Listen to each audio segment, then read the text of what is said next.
Halo anak-anak, gimana kabarnya hari ini? Tentu Pak Ferry berharap kita semua dalam keadaan yang sehat tentunya, dengan tubuh yang bugar. Jangan sampai kita semua mengalami kelemahan tubuh lalu sakit ya. Ini juga di luar sedang hujan deras. Dalam beberapa hari ini memang Bandung sedang diguyur hujan setiap sore gitu ya. Dan tetap harus jaga kesehatan kita dengan misalnya minum vitamin, banyak minum air putih, dan yang paling penting ya, jangan sampai keluar rumah gitu ya.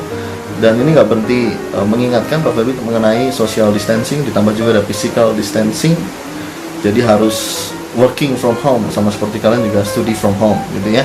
Nah, ini sedikit display dari kamarnya Pak Ferry ini yang juga terpaksa harus mengerjakan dan memulai segala aktivitas pembelajaran online, termasuk pada hari ini juga dari kamar kosan gitu ya, yang sederhana tetapi cukuplah dapat menangkap ide-ide baru untuk menyampaikan kepada kalian ya. Jadi jangan sampai kalian keluar dari rumah kalau nggak penting-penting banget, nggak usah, udah stay aja di rumah. Apalagi kalau Gojek, GoFood gitu ya, sekarang bisa dimudahkan, kita juga bisa bantu orang-orang di luar sana dengan tetap berbagi. Dan juga tetap kita harus satu, memiliki kesehatan hati untuk berdoa untuk siapa? Untuk keluarga kita, untuk sesama kita, lalu juga untuk bangsa ini. Juga sedang bersama-sama kita mau melawan penyebaran virus corona, terlebih para pejuang medis yang kita bisa anggap sebagai pahlawan kemanusiaan yang sekarang bekerja dan berdiri di garda terdepan untuk menyembuhkan orang-orang yang sedang sakit corona, dan juga mengurangi sebagai tindak preventif ya, mengurangi para korban yang juga nanti tertular dari virus corona sendiri. Jadi tetap kalian harus di rumah, itu salah satu caranya, isolasi diri saja. Dan kita sampai 2 minggu ke depan akan tetap belajar di rumah. Juga artinya kalian bukan untuk bermain-main, tapi untuk tetap fokus belajar. Karena tentu pembelajaran di jaringan online ini akan menentukan kenaikan kelas di depan. Jadi bukan berarti belajar di rumah lalu santai-santai, dan tetap harus fokus dan juga setia dan juga tekun gitu ya dengan pembelajaran yang diberikan oleh Bapak Ibu guru kalian. Nah, sekarang kita akan masuk dalam pembelajaran yang baru di bab terakhir. Kalau minggu lalu kita selama 2 minggu berturut-turut kita sudah membahas Allah pemberi kehidupan, ada jilid 1 dan jilid 2. Nah, sekarang kita masuk ke karya pembaharu kehidupan Allah. Nanti kita bisa lihat dari perspektif perjanjian lama, tetapi juga kita bisa lihat dari perspektif kehidupan baru yang itu diberikan langsung gitu ya, diteladankan langsung oleh Tuhan kita Yesus Kristus ketika dia di dunia.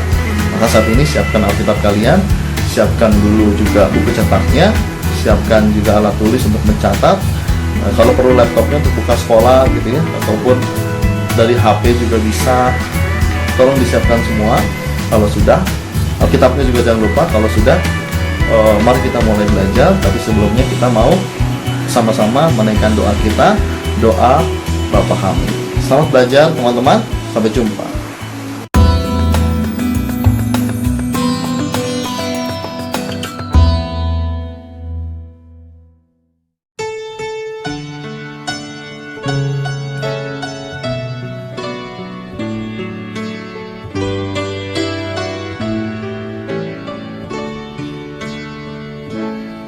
Bapa kami yang ada di sorga, dikuduskanlah namamu, datanglah kerajaanmu, jadilah kehendakmu di bumi seperti di sorga. Beri kami hari ini makanan yang secukupnya. Ampuni salah kami seperti kami ampuni yang bersalah pada kami. Jangan bawa kami dalam pencobaan, melainkan lepaskan kami dari yang jahat. Sebab Kaulah yang punya kerajaan dan kuasa dan kemuliaan sampai selama-lamanya. Amin. Amin.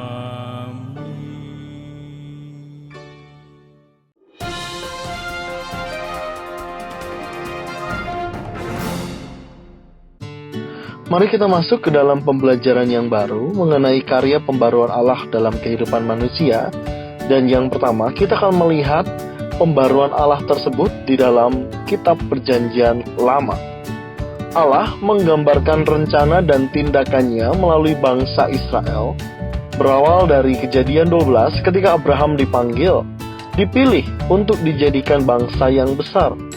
Meski hanya Ishak satu-satunya anak yang diberikan Allah kepada Abraham dan Sarah, tetapi rencana Allah terus diteguhkan kembali kepada Ishak, Yakub, dan seluruh keturunan Yakub, yaitu bangsa Israel. Ingat, ada 12 suku bangsa Israel. Dan dalam Perjanjian Lama, pembaruan Allah dilakukan berdasarkan anugerah Allah, dan Israel adalah bangsa yang terpilih untuk dinyatakan anugerah Allah, meskipun Israel seringkali melanggar perjanjian dan berbalik meninggalkan Allah. Tetapi gaung atau gema pembaruan tetap dilakukan Allah atas bangsanya. Kita bisa melihatnya dalam kitab Mazmur 130 ayat 3 sampai dengan 4. Pembaruan Allah terhadap bangsa Israel juga diwarnai dengan pergumulan iman yang cukup panjang. Dalam ikatan perjanjian dengan Allah, bangsa Israel mendapatkan petunjuk untuk mengadakan upacara pendamaian. Hari Raya Pendamaian adalah sebuah pengudusan dari dosa-dosa bangsa Israel. Hari Raya Pendamaian ini dirayakan dengan pemotongan kurban pendamaian yang dilakukan oleh seorang imam untuk mewakili seluruh bangsa Israel di hadapan Allah. Hari Raya Pendamaian juga dapat diartikan sebagai pembaruan Allah dan juga pengampunan serta berkat bagi bangsa yang telah bertobat. Pembaruan Allah terhadap bangsa Israel tidak hanya berhenti pada kurban perdamaian atau pendamaian, tetapi juga perubahan batiniah umatnya, sehingga pembaruan anugerah Allah dapat berlangsung secara terus-menerus dan umat Israel juga setia merespons anugerah tersebut.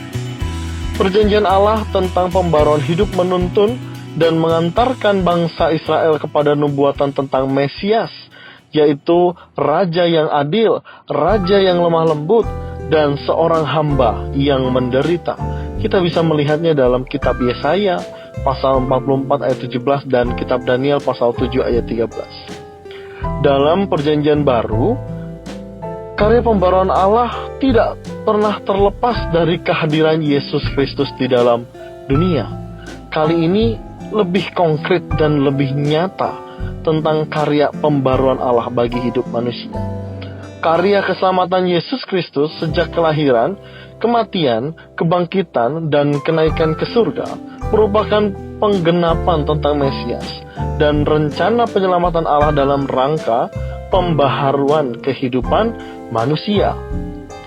Alkitab menegaskan bahwa semua manusia telah jatuh ke dalam dosa dan telah kehilangan kemuliaan Allah. Tidak ada satupun manusia yang dapat menyelamatkan dirinya sendiri dari hukuman yang kekal. Maka dari itu adalah konsekuensi bagi manusia pendosa. Untuk menyelamatkan manusia dari konsekuensi hukuman kekal, maka dibutuhkan seorang kurban pendamaian.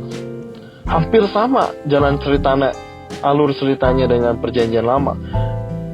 Dibutuhkan kurban pendamaian yang dapat menanggung semua hukum tersebut. Inilah yang tidak dapat dipenuhi oleh manusia dan dosa. Namun kasih Allah tidak terbentuk oleh pemberontakan manusia, sehingga ia merelakan anaknya yang tunggal menjadi korban pendamaian. Sebab itulah satu-satunya jalan yang dapat ditempuh untuk mendamaikan manusia dengan dirinya. Kita bisa melihat dalam surat Roma pasal 8 ayat 31. Injil Lukas menggambarkan penderitaan yang harus diterima oleh Tuhan Yesus. Di Taman Getsemani, ia berdoa kepada Bapa di surga. Ia tahu persis betapa itu ancaman yang harus diterimanya, sehingga ia berdoa dan sangat ketakutan, hingga mengeluarkan peluh, dan peluh itu menjadi seperti titik-titik darah yang bertetesan ke tanah. Kita bisa melihatnya dalam Lukas 22 ayat 44. Di akhir doanya, di dalam ketaatan ia berkata, "Dia Bapakku, jikalau engkau mau, ambillah cawan ini daripadaku, tetapi bukan kehendakku, melainkan kehendak-Mulah yang terjadi." Di dalam kitab Injil Lukas pasal 22 ayat 42 hingga ayat 43. Kemudian Tuhan Yesus diperiksa dan diadili seperti seorang penjahat di dalam penganiayaan yang ia terima. Di saat keadaan fisik yang lemah, ia masih mengingatkan orang-orang yang menangisinya, "Janganlah kamu menangisi aku." Bahkan ketika dirinya sudah disiksa, dihina, dan disalibkan, Tuhan Yesus berdoa kepada Bapa di surga, "Ya Bapa, ampunilah mereka, sebab mereka tidak tahu apa yang mereka berbuat." Di dalam Injil Lukas pasal 22 ayat 34. Peristiwa penyaliban menempatkannya pada tempat yang paling hina. Alam pun turut menyaksikan kematian dan karya keselamatan Tuhan Yesus. Ketika Yesus berseru menyerahkan nyawanya ke dalam tangan Bapanya, tabir bait suci terbelah dua dari atas sampai ke bawah. Di dalam Injil Markus 15 ayat 37-38. Tirai yang memisahkan ruang Maha Kudus dan ruang kudus terbelah menjadi dua. Tidak ada lagi pembatas yang menghalangi. Semua manusia dapat menghampiri Allah tanpa perantara lain kecuali Yesus Kristus. Dia yang telah membuka jalan menuju kepada Bapa di surga.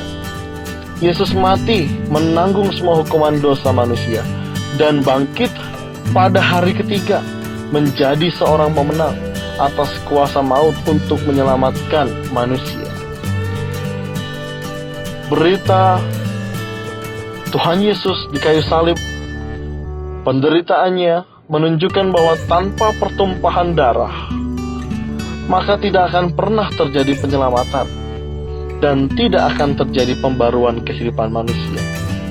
Karya keselamatan Kristus di kayu salib hingga kebangkitannya memberikan akibat penting bagi manusia berdosa. Yang pertama adalah pengorbanan atau sacrifice. Ini adalah sebuah tindakan untuk menggantikan manusia berdosa, menanggung hukuman yang tidak dapat ditanggung oleh manusia berdosa, dan membebaskan manusia dari tuntutan dosa. Allah tegas mengampuni dosa manusia yang percaya kepada Kristus. Yang kedua, pendamaian atau propitiation adalah mendamaikan permusuhan antara manusia dan Allah, sehingga manusia berkenan kepada Allah. Yang ketiga, pemulihan atau reconciliation adalah memulihkan hubungan yang telah rusak karena dosa, agar manusia diterima kembali dalam persekutuan dengan Allah.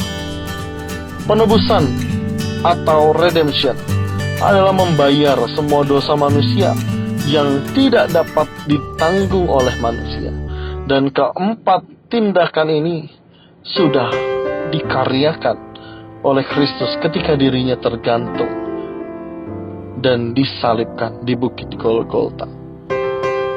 Karya pembaruan Allah dalam perjanjian baru mengorbankan Kristus sebagai penyelesaian dosa manusia kepada Allah dengan tujuan untuk mengampuni dosa manusia, menebus manusia dari maut, memulihkan hubungan dengan Allah, membarui kehidupan manusia dan alam, serta yang paling akhir adalah memastikan jaminan kehidupan yang kekal. Pembaruan ini memastikan bahwa tidak ada satupun usaha manusia yang akan berhasil membawanya kembali kepada Allah kecuali melalui Yesus Kristus. Dan itulah anak-anak, sebuah karya keselamatan yang juga menjadi pembaruan bagi kehidupan manusia, terlebih sebagai orang percaya. Minggu depan kita akan kembali membahas mengenai karya pembaruan Allah dalam hidup manusia. Terlebih adalah pembaruan di dalam batiniah kita, jiwa kita, sehingga sebagai orang percaya kita menghayati perjalanan hidup kita untuk menjadi seorang pribadi yang berkenan, pribadi yang dapat mencerminkan karya Kristus di dunia. Selamat belajar, Tuhan Yesus memberkati.